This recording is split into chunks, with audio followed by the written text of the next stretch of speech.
নমস্কার। 10টি আজব সূত্র নিয়ে আজকেও চলে এসেছি। অর্থাৎ 10টি এমন সূত্রকে নিয়ে আলোচনা করব যে সূত্রগুলি কিন্তু প্রমাণিত সূত্র। অর্থাৎ এই সূত্র থাকলে আপনার জন্মছকের মধ্যে এই সূত্রের যে ফলগুলো বলবো এই ফল হবেই হবে। এই সূত্রকে বিশেষ কিছু বিচার করার দরকার নেই। সূত্র যদি মিলে যায় তাহলে আমি যেটা বলবো ওটাই হবে আপনার জীবনে। তাহলে সূত্রগুলোকে অবশ্যই যারা জ্যোতিষের স্টুডেন্ট, জ্যোতিষকে ভালোবাসেন তারা কিন্তু অবশ্যই লিখে রাখবেন। সূত্রগুলো আপনি লিখতে শুরু করুন। 1 নম্বর সূত্র প্রথমেই বলবো, যদি কারুর জন্মছকের মধ্যে শনি নিচস্থ হয়ে যায়, কারুর জন্মছকের মধ্যে শনি যদি নিচস্থ হয়ে যায় এবং নিচস্থ হয়ে গিয়ে যদি বক্রি হয়ে যায়, বক্রি মানে বুঝতে পারছেন রেট্রোগেট। শনি কারুর জন্মছকের মধ্যে যদি নিচস্থ হয়ে যায়, নিচস্থ হয়ে গিয়ে বক্রি হয়ে যায়, তাহলে সেরকম শনি অবশ্যই প্রথম জীবনে তাকে অনেক সমস্যার মধ্যে ফেলবে। কিন্তু ডেফিনেটলি আপনি লিখে রাখুন, এরকম শনি তার জীবনের 35 বছরের পর থেকে জীবনে প্রচুর উন্নতি দেবে। এবং এরকম শনি সেই জাতককে কিন্তু জাতক যেটা তার মনেতে চাইবে, মোটামুটি মানে তার মনের যে স্বপ্ন রয়েছে সেই স্বপ্নগুলো পূরণ করার জন্য সম্পূর্ণ সহযোগিতা করবে। কিন্তু যদি কারুর জন্মছকের মধ্যে নিচস্থ বক্রী শনি থাকে। 2 নম্বর সূত্র লিখুন, সিংহ লগ্নের মধ্যেই যদি কারুর সিংহ লগ্ন হয়, সিংহ লগ্নের মধ্যেই যদি রবি থাকে, তাহলে পরে আপনি লিখে রাখুন সেই জাতক অবশ্যই ক্রোধী হবে। সিংহ লগ্নের মধ্যেই যদি রবি থাকে তাহলে সেই জাতক অবশ্যই ক্রোধী হবে। সেই জাতক অবশ্যই নিজের অস্তিত্ব কায়েম করার চেষ্টা করবে বা তার একটা ভিতরে গাম্ভীর্য থাকবে। সেই জাতক স্পষ্ট কথা বলবে। কিন্তু মাথায় রাখবেন, সেই জাতক যা কিছু হয়ে যাক, সেই জাতক আলটিমেটলি সৎ ব্যক্তি হবেই হবে। আপনি লিখে রাখুন, সিংহ লগ্নের মধ্যে যদি রবি থাকে সেই ব্যক্তি সৎ হবেই।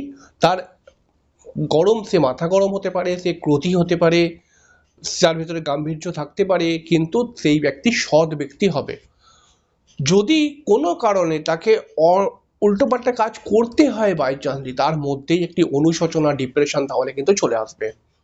যদি সে কোনো নেগেটিভ কাজ করে তাহলে পারে অটোমেটিক্যালি সে ডিপ্রেশনে পড়ে যাবে। সাধারণভাবে কিন্তু সিংহ লগ্নের মধ্যে রবি যদি থাকে তাহলে সেই ব্যক্তি সৎ হয়। 3 নম্বর সূত্র লিখুন,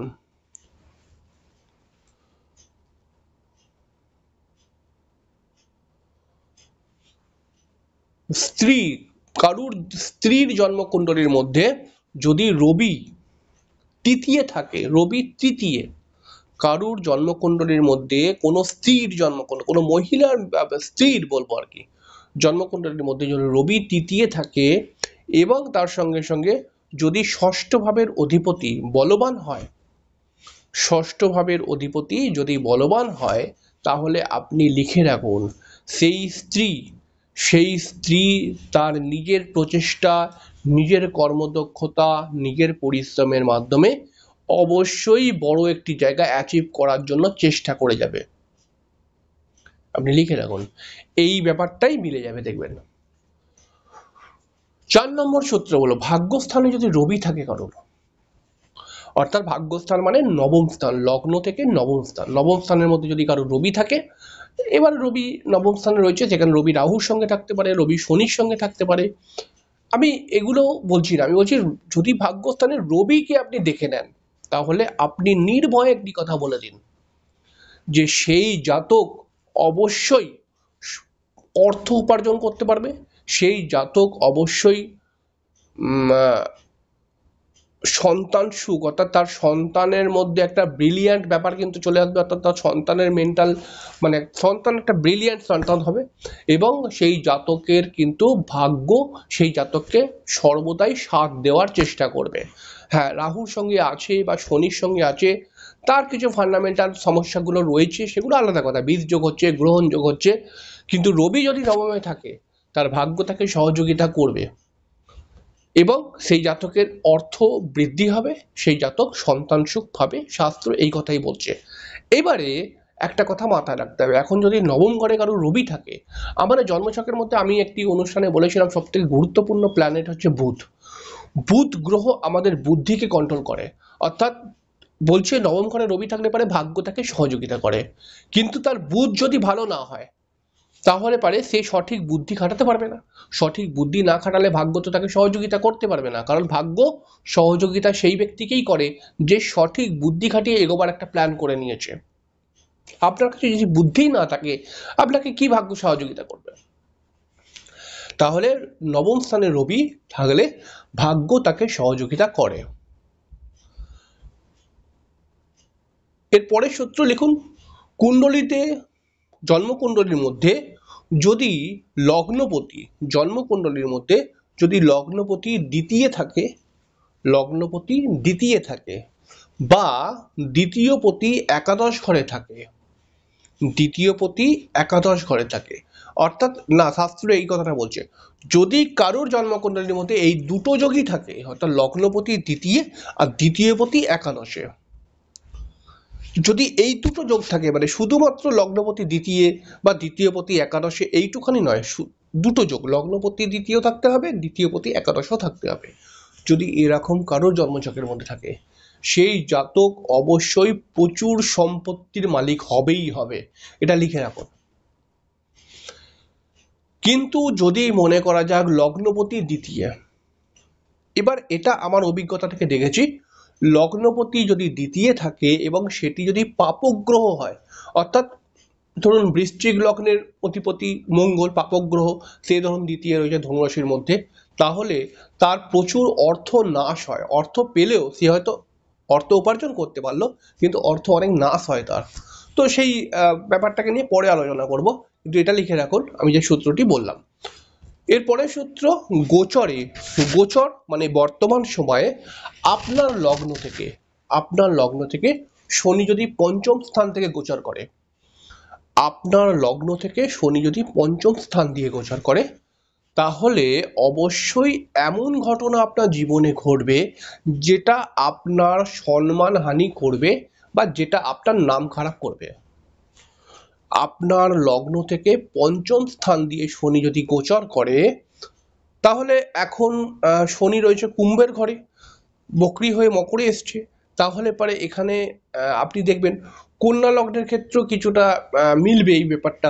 তাহলে কন্যা লগ্নের মানুষদের ক্ষেত্রে খুবই সচেতন থাকা উচিত, কন্যা রাশির মানুষদের ক্ষেত্রেও সচেতন থাকা উচিত, কারণ শনি পঞ্চমে যখনই আসে তখন সে এমন একটা কাজ করে দেয়, মানে এমন একটা ফল দেয়, অর্থাৎ সেই রাশির যার পঞ্চমে এসছে শনি সেই রাশির মানুষটা এমন একটা কাজ করে দেয় বা করে ফেলে যার দ্বারা সে কিন্তু তার নাম খারাপ হতে পারে বা সে সমস্যায় পড়তে পারে, অর্থাৎ তাকে ভুল বুঝতে পারে, এরকম একটা ব্যাপার। লগ্নের বা পঞ্চম স্থানে শনি যদি আসে তাহলে এটা কিন্তু ভালো নয়, এটা কিন্তু আপনাকে জীবনে একবার না একবার বদনাম তো দেবেই দেবে।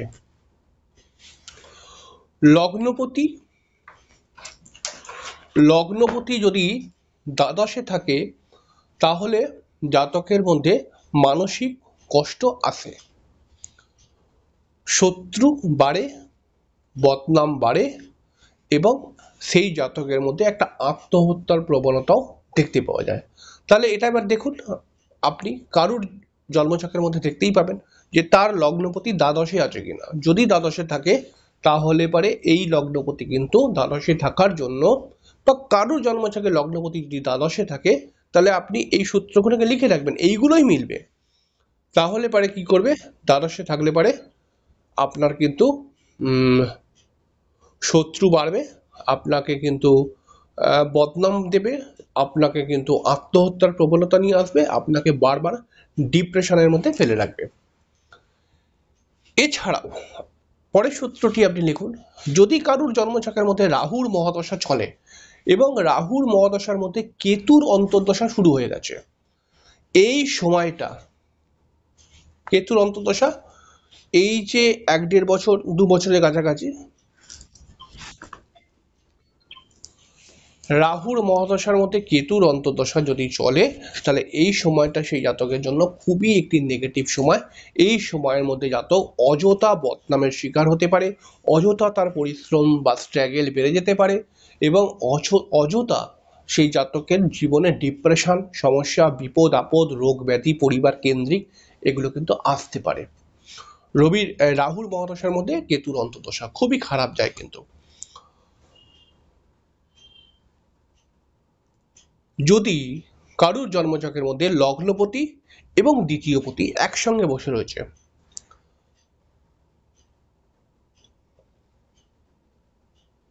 যদি কারোর জন্মছকের মধ্যে লগ্নপতি এবং দ্বিতীয়পতি একসাথে বসে থাকে তাহলে সেই জাতককে একটি কথা বলে দেবেন, সেই জাতক অবশ্যই অভাবের সংসারে থাকতে পারে, সেই জাতকের অবশ্যই ক্রাইসিস জীবনে আসতে পারে, কিন্তু সেই জাতকের যখনই সঠিক বা কোনো যে কোনো কাজ করতে যাচ্ছে তার একটি গুরুত্বপূর্ণ পয়সা কড়ি প্রয়োজন, কোথাও না কোথাও থেকে তার পয়সার জোগাড় হবেই হবে। আপনি লিখে রাখুন, লগ্নপতি এবং দ্বিতীয়পতি যদি একসঙ্গে থাকে বা একে অপরকে দেখছে তাহলে পারে সেই জাতকের যখনই সেই জাতক মনে করবে তার কিন্তু পয়সার এখন ক্রাইসিস, এখন ধরুন মনে করছে যে আমি একটা টিভি কিনবো, একটা কথার কথা বলছি, যে টিভি কিনতে গেলে 10-12 হাজার টাকা প্রয়োজন কিন্তু আমার কাছে এখন নেই, ডেফিনেটলি সেই জাতকের কোথাও না কোথাও থেকে সেই সময় টাকাটা জোগাড় হবেই হবে। পরের দিনকে আবার 10টা সূত্র নিয়ে আলোচনা করব। কার্যকরী সূত্র থাকলে আপনার জন্মছকের মধ্যে মিলে যাবেই যাবে। এছাড়াও আপনার কাছে রিকোয়েস্ট করবো, আপনি কি ধরনের অনুষ্ঠান দেখতে চাইছেন অবশ্যই কমেন্ট বক্সে কমেন্ট করে জানাবেন, লিখে দেবেন এবং আমি সেই বিষয় নিয়েই ভিডিও করার চেষ্টা করব। এবং অবশ্যই চ্যানেলটিকে সাবস্ক্রাইব করে বেল আইকনটাকে ক্লিক করে দেবেন। অনুষ্ঠানটি কেমন লাগলো অবশ্যই জানাবেন, অবশ্যই আপনার মূল্যবান বক্তব্য অবশ্যই লিখে দেবেন এবং ভালো যদি লাগে তাহলে একটি লাইক দেবেন, তবে সূত্রগুলো লিখে রাখবেন কিন্তু অবশ্যই।